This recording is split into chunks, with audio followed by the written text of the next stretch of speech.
The underground lounge thrummed with a restless energy, but a latent tension permeated the air. The scent of roasted coffee mingled with heavy cigarette smoke and an aura of mystery you could almost touch. Between the tables, whispered conversations seemed to dissipate into the gloom as patrons exchanged furtive glances, aware of a new presence. And then she entered. The king's daughter, a dark cloak covering her form, her face hidden in shadow. My heart hammered like a drum, making time feel suspended for a brief moment. Eyes turned to her like moths to a flame, steeped in disdain. The contrast between her fragility and the noble's severe gazes was a grotesque dance. I could almost hear the sharp, cutting whispers, the way her body recoiled under the weight of expectations and criticism. My protective instinct flared, but the unwritten rules of the underground lounge dictated we shouldn't get involved. I was just a server, an observer in a world that condemned weakness. As she approached the counter, my touch beckoned. It's my gift, a power few understand and fewer still accept in a place where emotional and physical wounds often remain hidden. When my hand touched her arm, I felt an almost electric connection. Her skin was cold, marked by more than just a surface ailment. With that contact, I perceived her invisible struggles manifesting, scars unseen by the naked eye. Not every wound is visible, my inner mantra echoed deep in my mind. In that instant, something broke inside me. The reality of the court, its cruel rules and reigning prejudice, crumbled. I knew I couldn't turn back. A path had been forged the moment my skin touched hers. The consequences of this act would echo like a summons, a siren call drawing the court's shadows. The king's daughter, with all her pain, became my responsibility. Her hidden eyes reflected a mix of hope and despair, and it unsettled me. One instant, one touch, one bond. The invisible threat became palpable. The nobles did not tolerate weakness, and the court's power was at stake. I could heal, but intervening in her life might cost more than I could imagine. A thread of fear intertwined with courage. Knowing there was more to her story than met the eye, I realized my destiny was now intertwined with hers. But how could I protect her? I remembered how I'd come to be here, how the choices I'd made had woven the fabric of my life. I grew up in a home filled with voices that echoed through the city walls. A mix of humans and vampires, each bearing their own scars. The underground lounge, my workplace, became a sanctuary, a space where the rules of the surface didn't apply. Every day was a battle against the critical gaze of the nobles who crossed the threshold. Their sharp words were part of a dark protocol that scorned weakness and celebrated power. But here, it was different. Here I was an unseen helper, a healer of hidden pains. Weeks passed as my ability to recognize emotional wounds blossomed amidst the tables and conversations. The touch I offered was a solace to those seeking refuge. Yet the memories of cutting whispers still resonated in my mind. The nobles complained about the filth of humans, about what wasn't pure, while their own souls were as stained as any physical wound. The contempt for those who dared to be vulnerable was almost palpable, and their scornful words echoed within me, a distant but constant thrum. Opening my mind, I felt my connection to the king's daughter wasn't merely a coincidence, but an act of destiny. As I recalled her helpless gaze and exposed weakness, I realized her story wasn't just her own. It was a narrative intertwined with the court's history. Murmurs about her condition grew like smoke in a dark room, and I couldn't bring myself to remain a mere spectator. A new clue emerged when I overheard rumors of a treacherous plot the court was hatching, suggesting the daughter might be sent away, eliminated from the broader narrative of the nobility. In my mind, unease festered into burning questions. Could I oppose the court? Could I protect someone who was a mark of scorn to them? The touch I offered was only the beginning. Understanding now that much more was at stake, an empathy bloomed. After all, I too was a wound, a healer grappling with a pain that couldn't be measured by visible scars alone. As the days advanced, I drew closer to the daughter, slowly breaking the invisible barrier between us. The encounter that had seemed impossible became a clear design. The pain we felt could be a bond that made us stronger. But the court would not permit weakness. Every step I took towards the truth whispered like a trail I followed through the shadows of the Gothic castle. The environment transformed into a labyrinth, filled with narrow corridors that echoed the nobles' voices. The atmosphere grew tense as I approached a secret guarded under lock and key. Deep down, a greater force stirred as questions accumulated. How could I confront the court and, at the same time, rescue the king's daughter? The two fronts of battle were about to collide, and I needed to choose my side. The fight had already begun, but I hadn't yet realized the magnitude of the game I was about to enter. The underground lounge buzzed with a noisy frenzy, but my focus was elsewhere. Seated in a dark corner, I observed the nobles' assembly, the symphony of superficial laughter and conversation unfolding. To endure such superficiality was a silent torture, and there, amidst the fragments of others' lives, a sense of urgency consumed me. The king's daughter was a puppet in a power game, and the siege against her intensified. Each day I overheard new whispers revealing the court's insidious plan. Its members discussed how to expose her weakness, her cruel fate etched between the lines of their banquets. Their hollow laughter became a macabre song, an invitation to tragedy. The passing time was a poison infiltrating my being. The notion of aid transformed into fierce determination. If I didn't get involved, the king's daughter's life would be lost to the indifference of a court that worshipped purity and strength. The decision struck like lightning in my mind. I had to act. An acolyte, a sympathizer who had crossed my path in recent days, might be the key to the unfolding plan. His words were like seeds sown in fertile ground, and now I felt my responsibility went beyond a mere touch.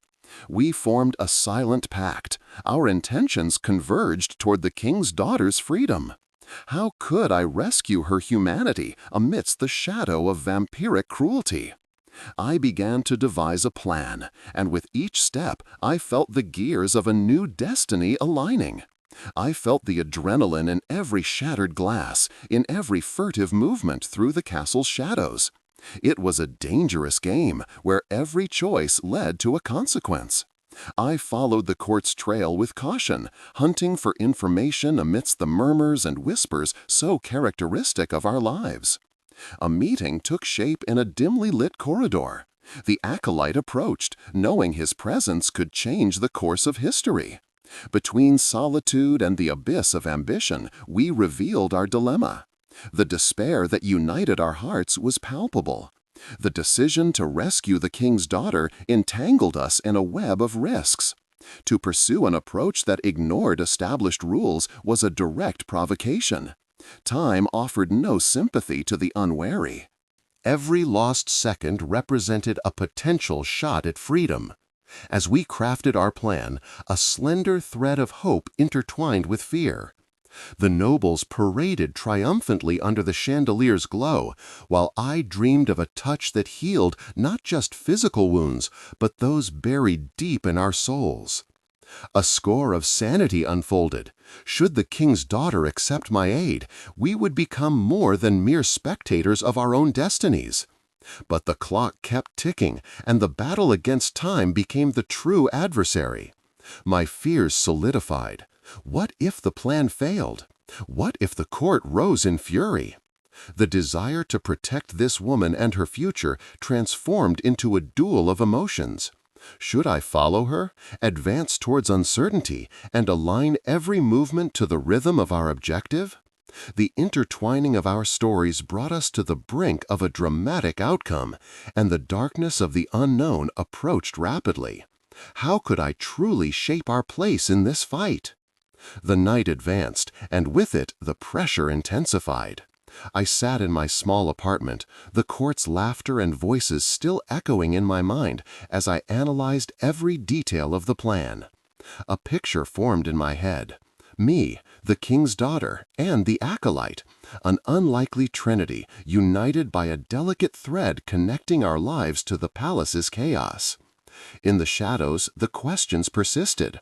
How to deal with the nobles who moved with such confidence and cruelty? We decided the rescue would take place during a ball celebrating the proclamation of new nobles. A sophisticated occasion meant for the display of wealth and power, but which could also be our moment of surprise. The king's daughter would be a central piece in this game. The plan focused on an interval between dances, a moment when the guests' attention would stray from formality.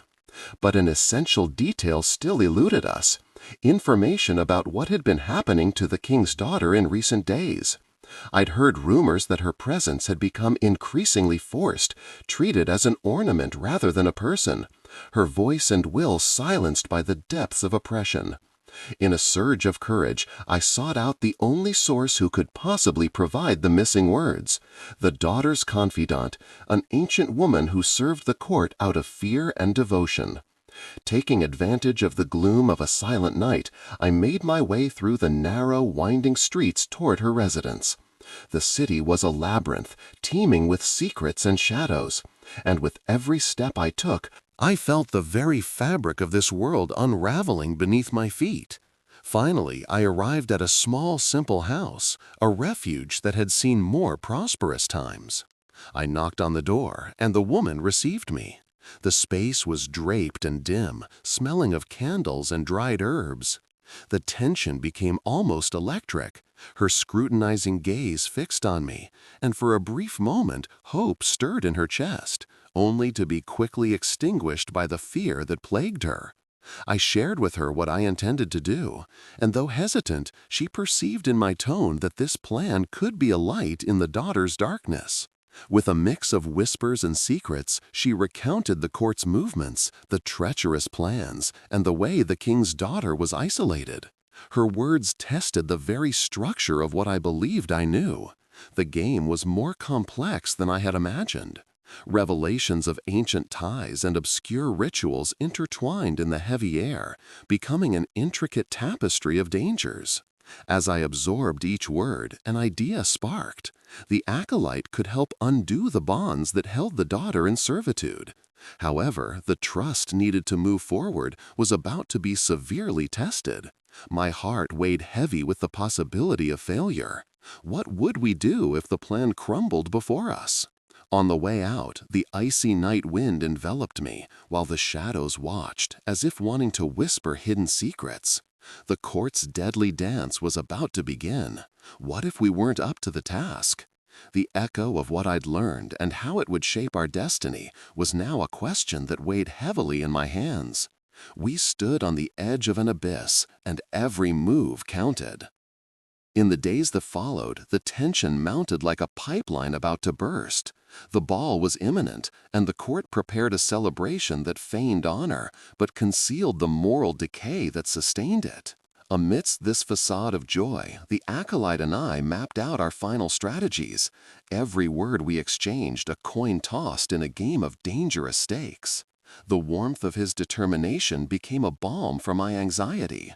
He was the missing link, and together we were more than mere players. We became the shadows awaiting the right moment to cross the boundaries of what was expected of us. As the night of the ball arrived, the castle radiated a cruel opulence. Gleaming chandeliers lit the pale faces of the nobility, a sea of genuine smiles and masks of disgust. I could feel the court's pulse, the tension in their conversations. As if each one knew what was at stake in the shadows, yet pretended to ignore it. As if this spectacle was more important than the life of a single woman. I hid amidst laughter and silhouettes, attentive to the moment to intervene. The acolyte, immersed in his own role, didn't stray far from me. He became a figure dancing among the nobles, but his eyes constantly sought me out, linked by an invisible thread weaving our destinies. In an instant, amidst the vibrant music, I spotted the king's daughter, stripped of light and adornments, treated as a decorative piece. Her fragility was an offense to those around her, and her empty gaze seemed to seek an escape, as well as a truth that had not been granted to her. When the music quieted, I gathered all my courage and approached her like a shadow no one perceived. As our gazes met, a wave of recognition passed between us. "You are not alone," I whispered, planting a small dagger of hope in her anguished heart.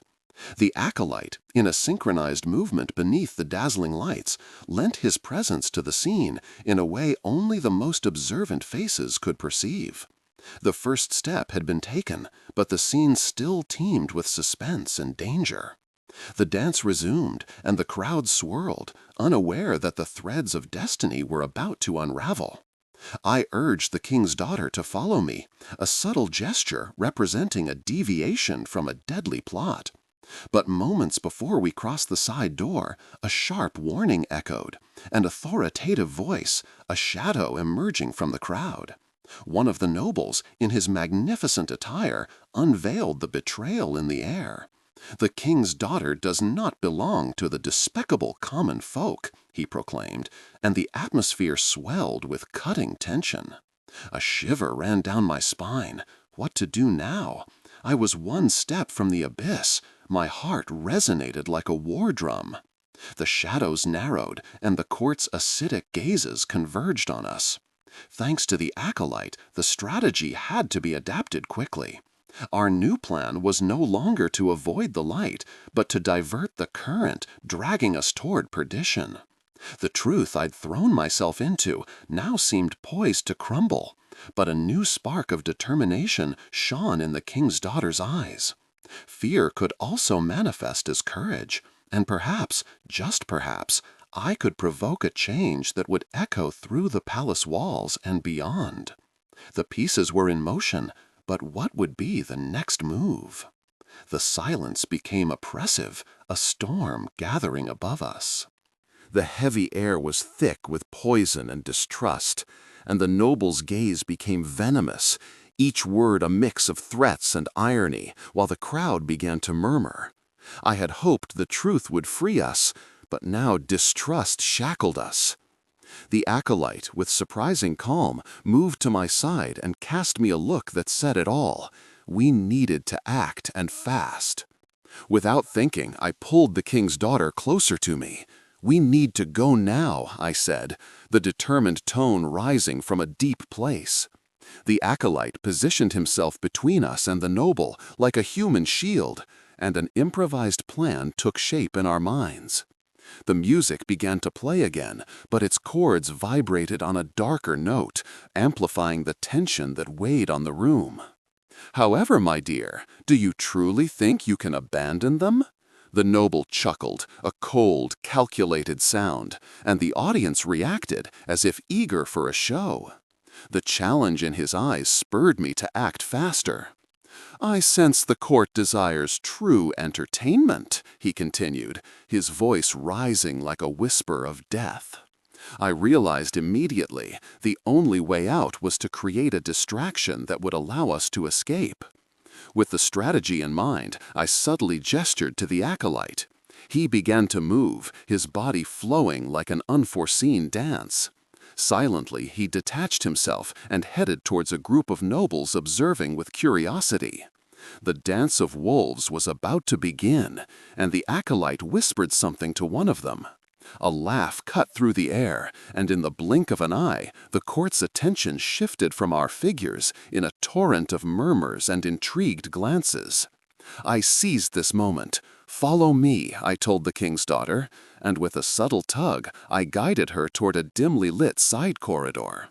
As we moved away, the sound of voices faded, and the weight of expectation momentarily released us. However, the feeling of being watched remained, like a shadow rapidly approaching. A new fear sparked within me. What if we couldn't reach safety in time? In the corridor, a series of doors presented themselves, their exaggerated and somber ornaments reflecting the court's oppression. Adrenaline surging, we found a door at the far end, a symbol of refuge hidden from the court's dark spell. A strong impulse surged within me. I pushed the door open, and we entered. Inside, there was a small chamber decorated with carved tapestries and heavy curtains. I took a deep breath, holding the king's daughter's hand, trying to calm her. "We're safe for a moment," I said, but I could barely believe my own words. Deep in my heart, certainty remained fragile, yet her determination had never been so palpable. I saw courage reborn in her eyes, a beacon in the storm. But a knock on the door dragged us back to reality. In that instant, I realized there was no time to lose. "What will we do if they find us?" the king's daughter asked, her voice trembling. A quick turn in my thoughts. We needed to rely on the power of shadows and the swiftness of trust. "We need to turn the tables in our favor," I affirmed, the decisive act about to occur. The battle for freedom had begun, but would our courage be enough to shape our destiny? Time poured like sand through our fingers as the pounding on the door echoed like a war drum.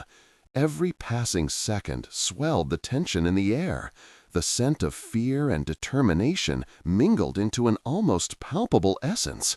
Eyes fixed on the king's daughter, I saw how her fragility, encased in an armor of courage, began to transform. The fury in her gaze was proof of her resistance. "We have to do something, and fast," I said, my voice firm, even knowing that inside I was a sea of insecurity. "If they find us, there'll be no turning back." The acolyte, wherever he was amidst the cacophony of nobles, was likely already preparing for the approaching chaos. The pounding on the door intensified, as if the court itself clamored for an answer, a justification for such audacity. Looking around, my gaze found a faint spark of hope. Behind a heavy drape, I noticed a small passage hidden in the shadows. A surge of daring seized me.